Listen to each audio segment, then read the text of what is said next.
Coming on. Did you get him, bro? The ocean is full of perfect lies, and the name Dogtooth Tuna is the biggest trick of them all. Don't let the word tuna fool you. It actually doesn't share any blood with those peaceful swimmers way out offshore. This creature is something else entirely.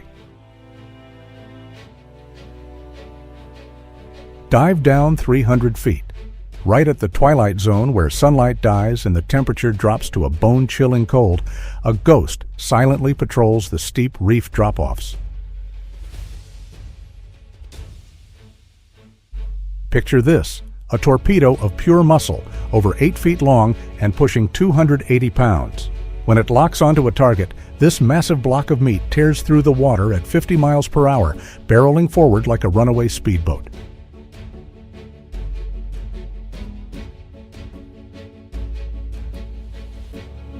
But the real nightmare starts when it opens its mouth. Its deadliest weapon is a freakish set of massive interlocking fangs. Cold, razor sharp, and just as vicious as a wild wolf's teeth. These jaws were built for one thing, crushing the thickest, most heavily armored scales on the reef.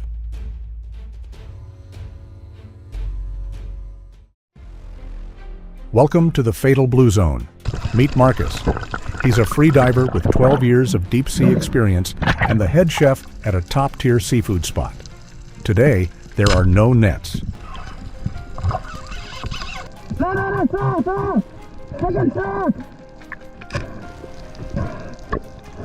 Down at 80 feet, holding a single breath, Marcus is going one-on-one with the phantom of the reef. Every calculation has to be split-second perfect. Miss the shot? The fish goes ballistic and dives straight into the deep caves. A hit, but the real fight starts in the very first second. Marcus has to lock down his float line system to haul it to the surface. The payoff for this deadly risk?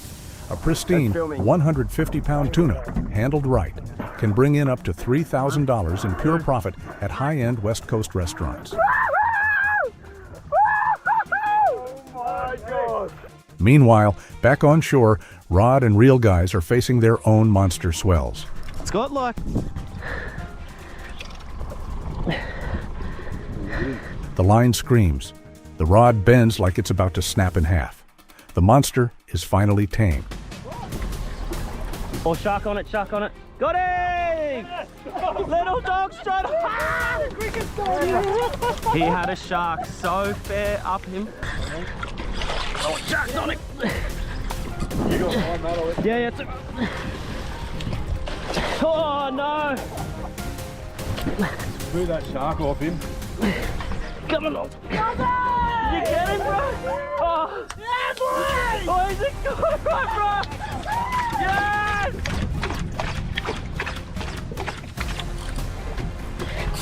Oh.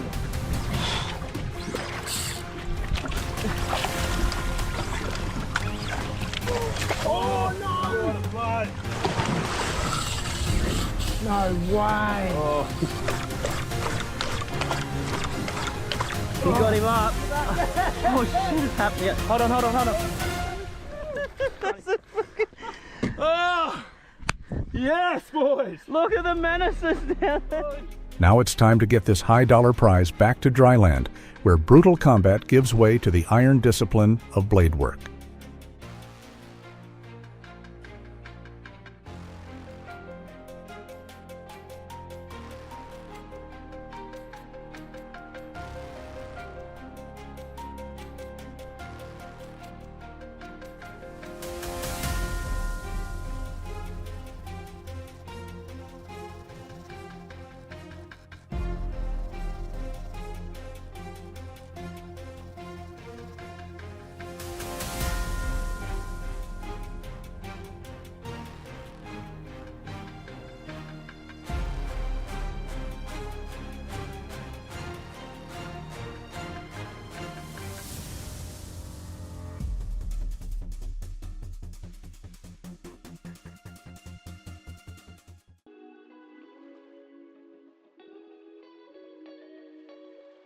Everything has to follow an absolute, strict order.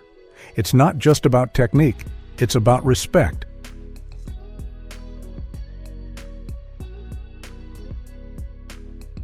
First, you have to run a heavy scaling tool against the grain to strip away that armor-like layer.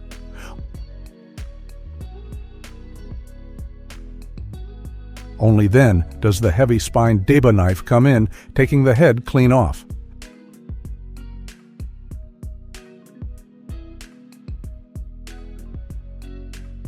It glides smoothly through the delicate meat.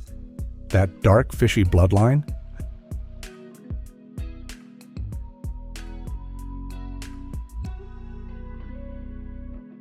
Cut out and tossed, from the head to the tail, from the spine to the collar, not a single ounce of meat goes to waste.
And now, it's time to wake up the senses.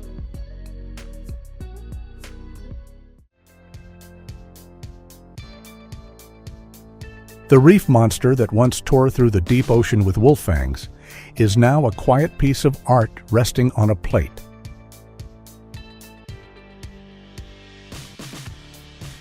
The circle of life, perfectly closed. Thick medallions of tuna, crusted in sea salt and black pepper, seared over a roaring flame for exactly 90 seconds a side.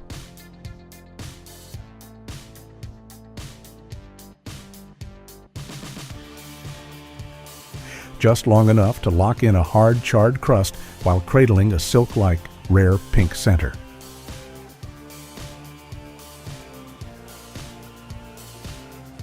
A bright yellow puree is spread across the plate. The warm block of fish is set gently on top, garnished with crispy fried ginger and shallots for a massive crunch. The meat is firm, with a faint, buttery finish, and zero trace of that muddy blood taste. Is this the ultimate way to cook this fish?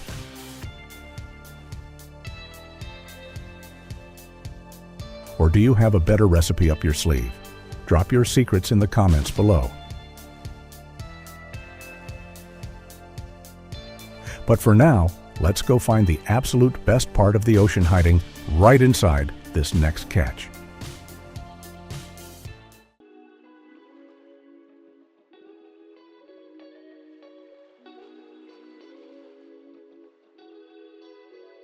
Meet the gag grouper, instead of hacking away with sloppy diagonal cuts like a rookie.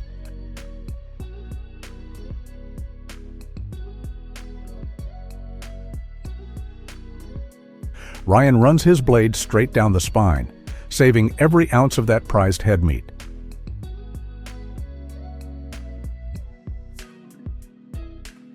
Pull and glide the knife right against the cutting board. The thick skin peels off,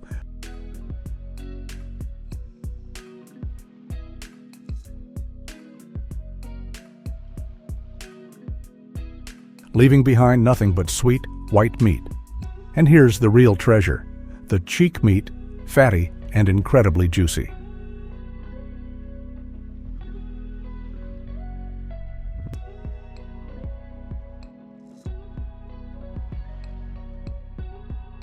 And the grouper collars, those massive meat wings around the throat that were practically born for the grill.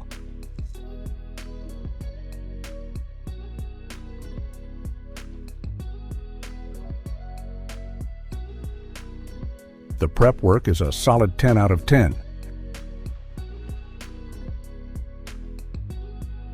But will a 600-degree fire ruin 20 years of experience?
From a monster lurking around rusted shipwrecks at the bottom of the Gulf to an absolute masterpiece searing on a glowing 600-degree grate.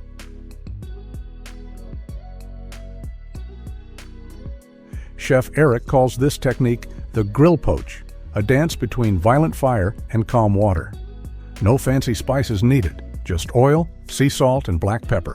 Direct heat to lock the meat tight, building a proud golden brown crust.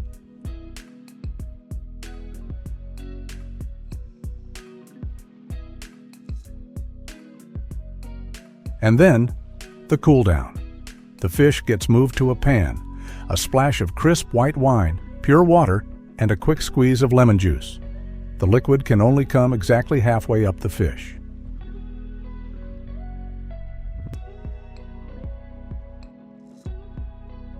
Lid goes on. The 10-minute countdown starts. A chef's biggest enemy right now? Albumin? If that white, milky protein starts oozing out too much, this expensive piece of fish is overcooked.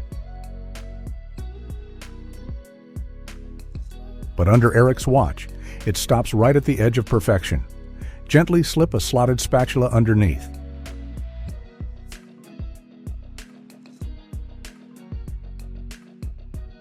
The meat is so tender, it almost falls apart on its own. A heavy, smoky crust wrapped around a pure white, glossy, and crazy flaky center dripping with juices.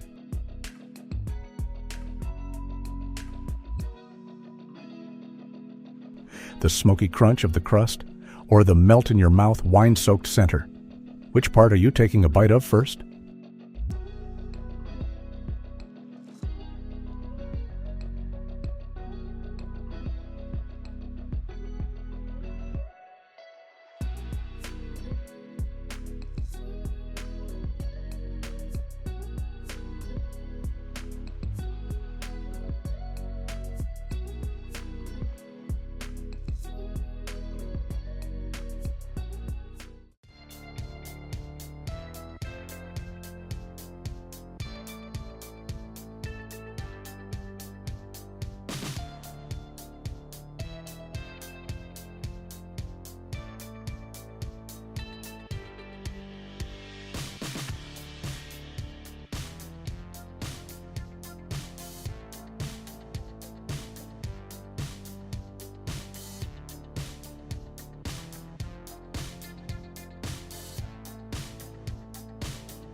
Eat one single egg and its neurotoxins can end you within hours. Yet, its flesh is a high-end culinary prize. The American bayou, 300 pounds of prehistoric armor. The alligator gar. Standard hooks shatter against its solid bone jaw. To catch it, you need fishing rods and absolute silence. The moment it surfaces for air, they don't hook it. They lasso it with high-tensile steel cables.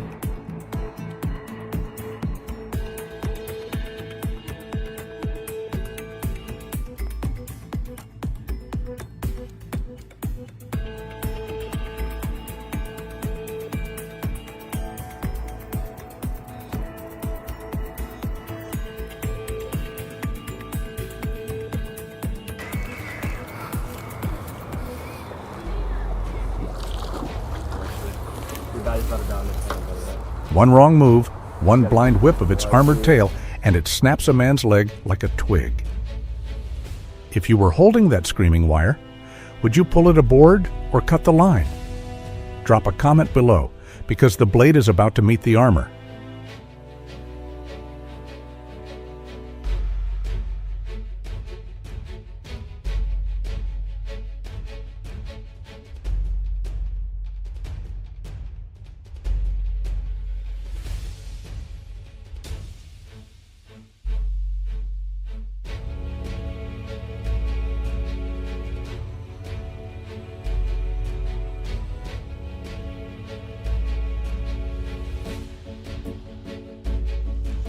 That was wild.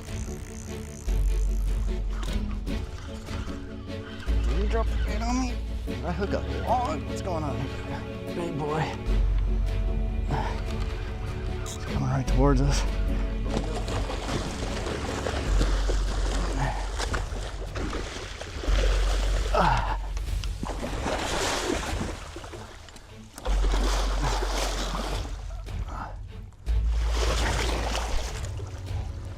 We got it out.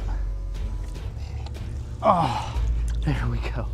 Absolutely. River monster, baby. Absolutely. Two.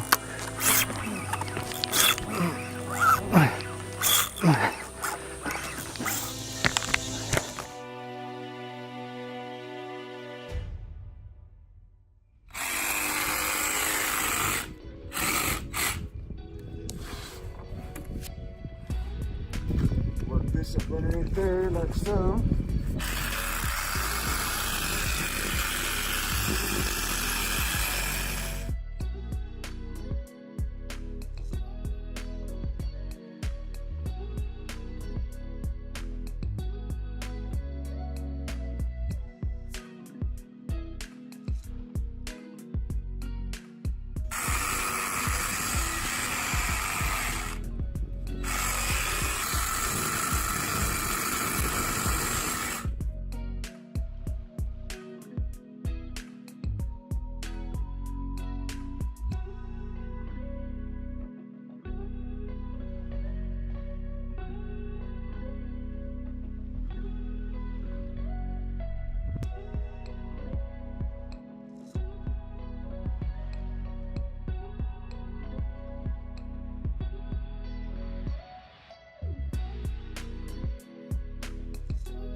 Gar balls, the gar nuggets, and just like anything else, you're gonna fry these. Definitely gonna have to go multiple batches. You're looking good. Look at that. Tell you what, it is making me hungry. We're gonna go ahead and pull these out, set them aside, let them cool a little bit. The Arctic Dark, 2,000 feet below the ice. The rules of time expire. No heavy winches, no screaming steel cables. Here, you fish for ghosts.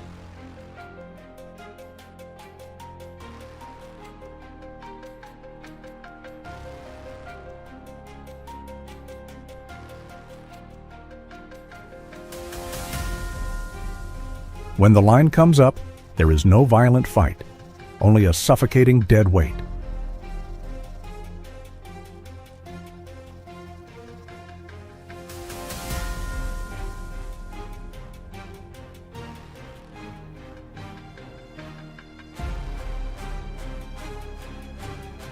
A 3,100-pound phantom breaks the surface. Sluggish, a living corpse. Look closely at its eyes. They are completely blind, eaten away by bioluminescent parasites that dangle from their pupils in the dark.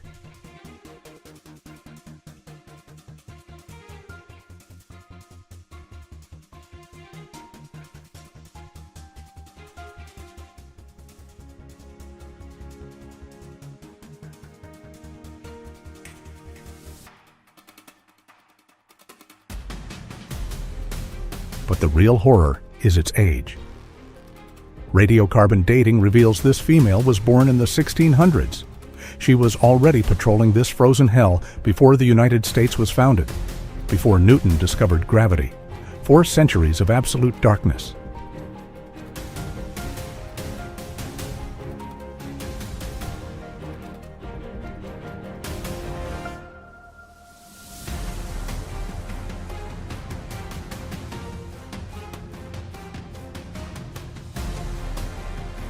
And her flesh? It's a biological hazard, saturated with toxic ammonia, essentially living urine. One wrong cut and the meat is ruined. Against a 400-year-old zombie, you don't rely on luck. You operate with icy precision.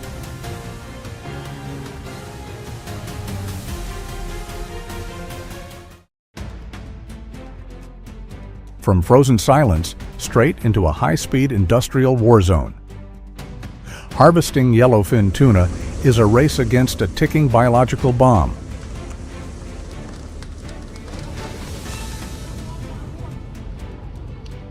These are organic torpedoes, high-performance engines swimming 40 miles per hour. But their explosive strength is a commercial nightmare.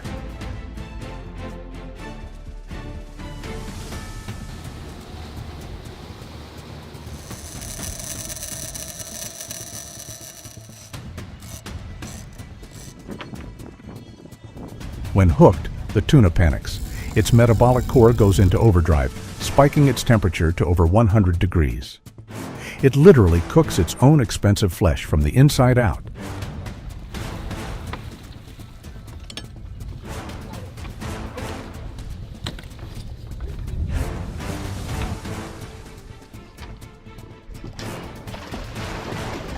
Give me another gas.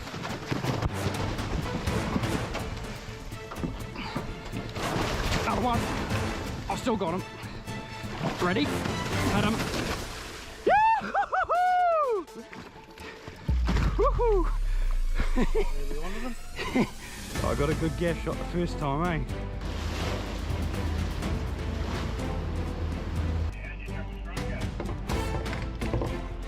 Yeah, it's pretty solid.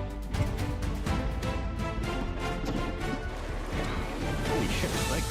Whoa.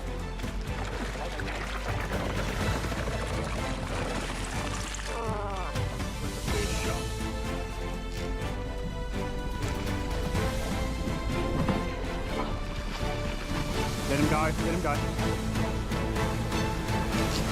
Watch. Oh.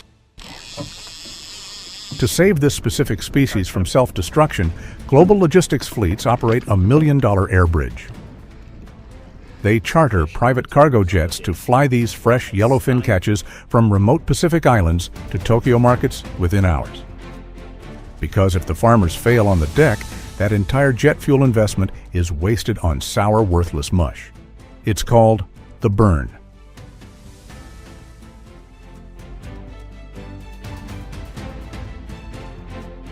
Knocked into a midnight ocean, surrounded by cannibalistic monsters flashing blood red beneath your boots. Would you fight or freeze? Drop it below, because under these halogen lights, the nightmare is already on board.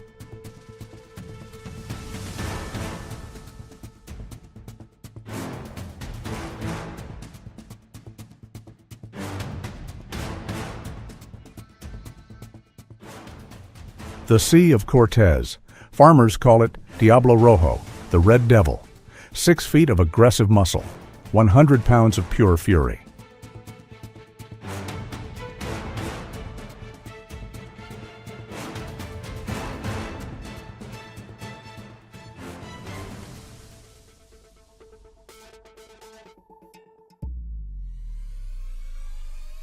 The second it hits the deck, the boat turns into a war zone.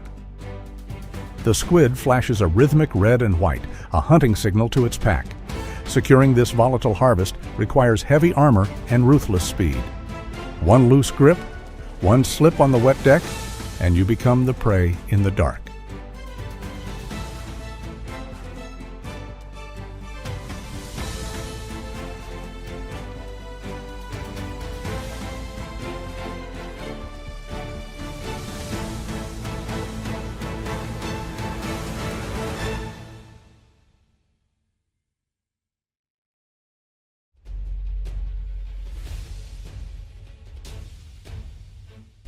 What if everything science taught you about the deep ocean was a lie? Meet the ultimate anatomical rule breaker. Hauling this 200-pound giant aboard doesn't feel like fishing. It feels like capturing an alien artifact. Look at the metallic crimson armor, the perfect impossible circular body. But its real secret is buried deep beneath the scales. In the freezing abyss, nature demands cold blood. This monster refuses. It possesses an internal furnace. By flapping its pectoral fins like wings, it literally beats the freezing dark, keeping its brain hot and its biological engines firing.